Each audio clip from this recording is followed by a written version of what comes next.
नमस्कार, हम अफरोज। दोपहर 3 बजे के भोजपुरी समाचार में स्वागत बा। सबसे पहले प्रमुख समाचार। नेकपा एमाले के अध्यक्ष केपी शर्मा ओली आ माधव कुमार नेपाल पक्ष बीच वार्ता, दुनू पक्ष के आपन आपन अड़ान। सभामुख अग्नि प्रसाद सापकोटा द्वारा प्रतिनिधि सभा के कार्य व्यवस्था परामर्श समिति के बैठक आह्वान, संसद सचिवालय में बैठक बैठक। आज विश्व उपभोक्ता अधिकार दिवस, नेपाल में भी विभिन्न कार्यक्रम करके मनावल जा रहा है।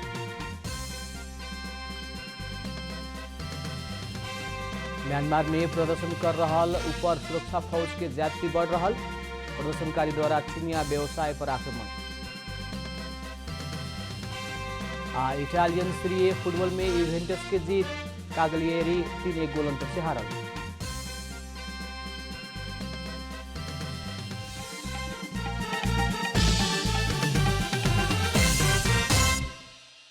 अब पूरा समाचार। नेकपा एमाले के अध्यक्ष केपी शर्मा ओली आ नेता माधव कुमार नेपाल बीच धुम्बराही में वार्ता भइल बा। पार्टी के आंतरिक विवाद समाधान के संबंध में दोनों नेता बीच आज धुम्बराही में छलफल भइल है। वार्ता में ओली के तरफ से ईश्वर पोखरेल आ प्रदीप गेवाली सहित के 5 नेता तथा नेपाल पक्ष से सुरेन्द्र पाण्डे, रघुजी पन्त, भीम रावल, घनश्याम भूषाला, गोकर्ण विष्ट सहित के नेता शामिल भइल रहे। ओली नेता नेपाल के छलफल खातिर प्रधानमंत्री निवास बालुवाटार बोलौले रहनी, लेकिन नेपाल अकेले भेटेला अस्वीकार कैला बाद अपन पक्ष के नेता सब सहित पार्टी कार्यालय धुम्बराही गइल रहनी। पार्टी कार्यालय धुम्बराही में शीर्ष नेता सब बीच भइल वार्ता में दोनों पक्ष आपन आपन धारणा रखले बाटे। दोनों पक्ष आपन आपन अडान रखले बाटे। छलफल जारी रहे के नेता रघुजी पन्त जानकारी देहनी। नेपाली कांग्रेस, माओवादी केन्द्र, जनता समाजवादी पार्टी जसपा बीच के त्रिपक्षीय बैठक आज बैठक भइल बा। यी तीनों दल बीच एक आपस में बेर बेर छलफल भइला पर भी सत्ता सहकार्य के खातिर पहिलका बेर त्रिपक्षीय बैठक बैठे लागल है। आजू के बैठक से भावी प्रधानमंत्री बारे सहमति जुटाव के कांग्रेस नेता सबके कहना बा। प्रमुख प्रतिपक्षी दल कांग्रेस भीतर सरकार में जायला करीब सहमति बन चुकल बा। संस्थापन इतर समूह भी नेतृत्व लेवे खातिर सभापति शेरबहादुर देउवा के सहमति दे चुकल बा। सरकार के नेतृत्व के विषय में कांग्रेस एकमत देखल गइल बा।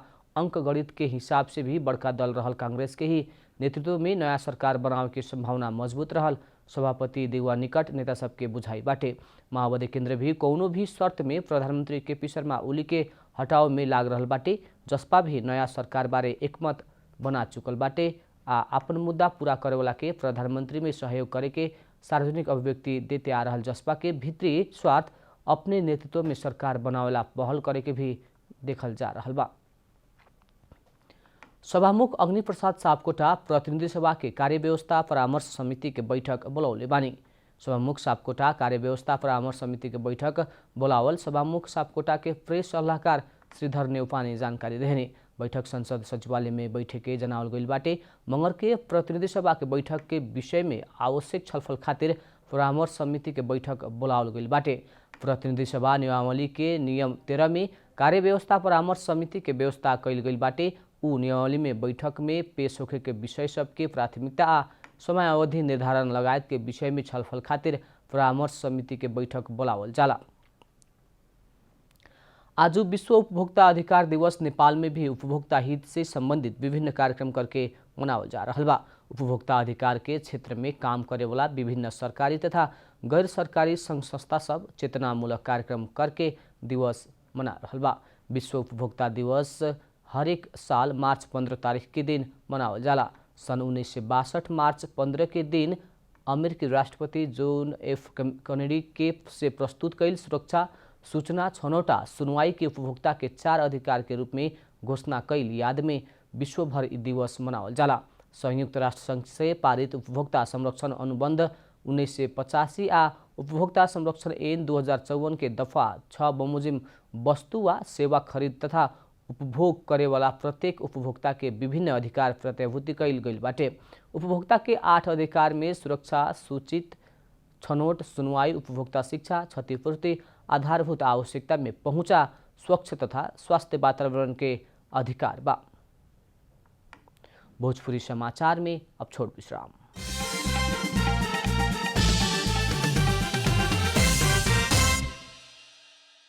भोजपुरी समाचार में अब थप समाचार।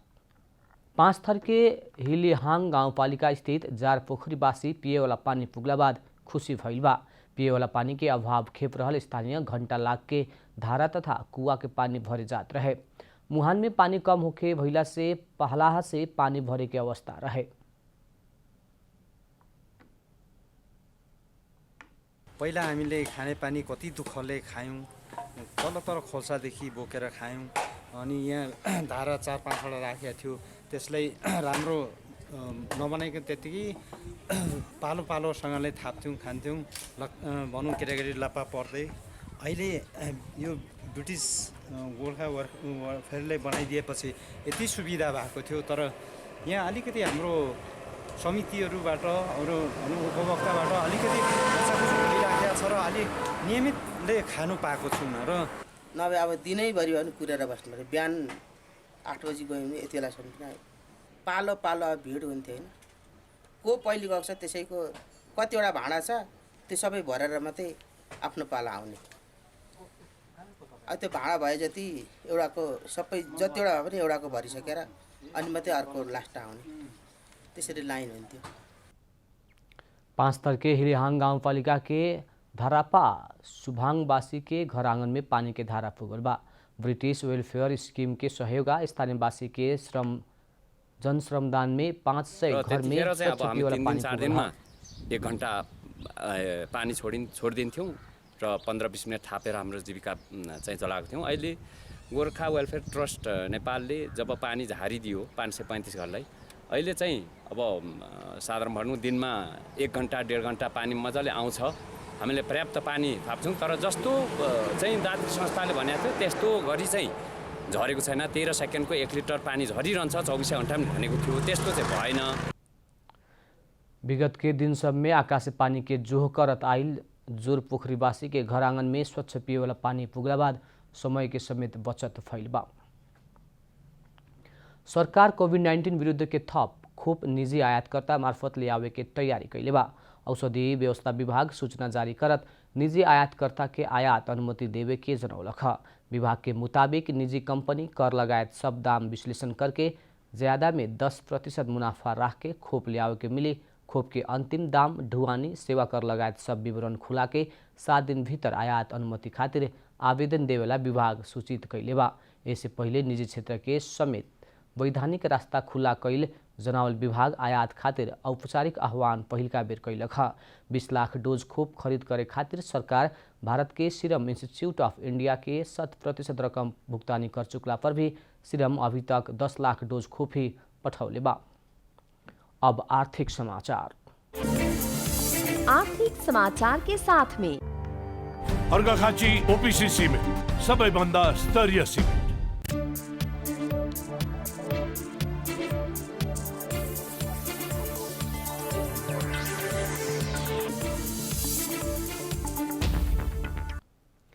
आज सोना के दाम स्थिर बाटे त चांदी के दाम बढ़ल बाटे। बाजार में छापावाला सोना प्रति तोला 86,600 रुपया में कारोबार हो रहल नेपाल सुनचाँदी व्यवसायी महासंघ जनौले बा।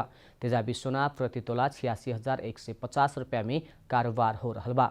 चांदी तोला में 5 रुपया से बढ़ के प्रति तोला 1,275 रुपया में कारोबार हो रहल महासंघ जनौले बा। अंतर्राष्ट्रीय बाजार में सोना प्रति औंस $1,725 हाराहारी में कारोबार हो रहल बा।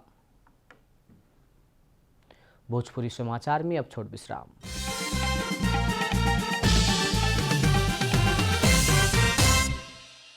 भोजपुरी समाचार में अब अंतर्राष्ट्रीय समाचार।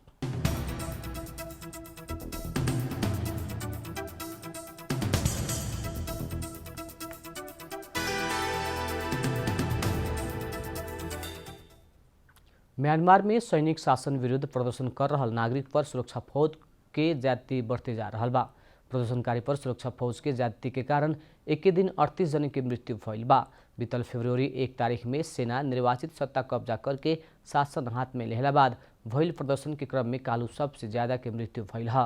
म्यांमार के सबसे बड़का शहर यांगून में भइल प्रदर्शन में सुरक्षा फौज गोली चलाउले रहे। प्रदर्शनकारी सब भी लाठी या चक्कू के प्रयोग कैले रहे।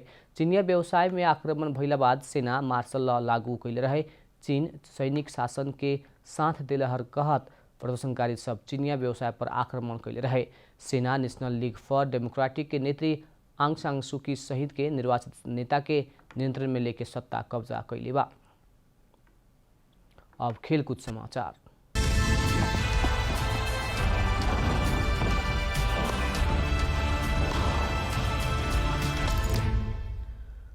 इटालियन सीरी ए फुटबल अंतर्गत काल्हु राति भइल खेल में युभेंटस विजय भइल बा। अवे मैदान में भइल खेल में युभेंटस कागलियरी के 3 गोल अंतर से हरौलख। युभेंटस के जीत में 3 गोल क्रिस्टियानो रोनाल्डो कैले रहलन।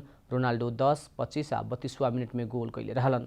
कागलियरी खातिर 61वां मिनट में सिमेओन 1 गोल लौटौले रहलन। जीत बाद तेसरे स्थान के युभेंटस के 26 खेल में 55 अंक भइल बा। दोसर का स्थान के एसी मिलान काल्हु राति ही भइल खेल में नापोली से हारल रहे। हारला बाद मिलान के 27 खेल से 56 अंक बाटे 26 खेल से 50 अंक सहित नापोली 5वां स्थान में पुगल बा। लीग अंतर्गत काल्हु राति भइल बाकी खेल में शीर्ष स्थान के इंटर मिलान टोरिनो के 2-1, बोलोग्ना सैम्पडोरिया आ पार्मा रोमा के 2-0 गोल अंतर से हरौलख। शीर्ष स्थान के इंटर मिलान के 27 खेल से 65 अंक भइल बा। अंत में प्रमुख समाचार फेर एक बेर। नेकपा एमाले के अध्यक्ष केपी शर्मा ओली आ माधव कुमार नेपाल पक्ष बीच वार्ता, दोनों पक्ष के आपन आपन अड़ान। सभामुख अग्निप्रसाद सापकोटा द्वारा प्रतिनिधि सभा के कार्य व्यवस्था परामर्श समिति के बैठक आह्वान, संसद सचिवालय में बैठ रहल। आज विश्व उपभोक्ता अधिकार दिवस, नेपाल में भी विभिन्न कार्यक्रम करके मनावल जा रहल।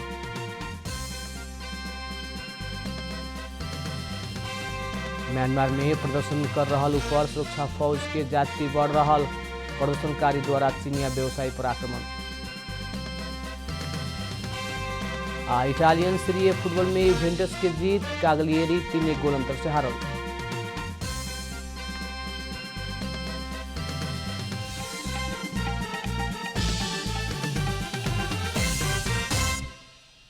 भोजपुरी समाचार अभी खातिर इतना ही। जनता द्वारा जनता खातिर प्रसारित जनता टेलीविजन के कार्यक्रम सब यूट्यूब, ट्विटर, फेसबुक आ हमने के वेबसाइट जनतासमाचार.com में भी पढ़ा देख सकत बानी। सूचना में अपने के सहभागिता, समय में समाचार हमने के प्रतिबद्धता। प्रणाम।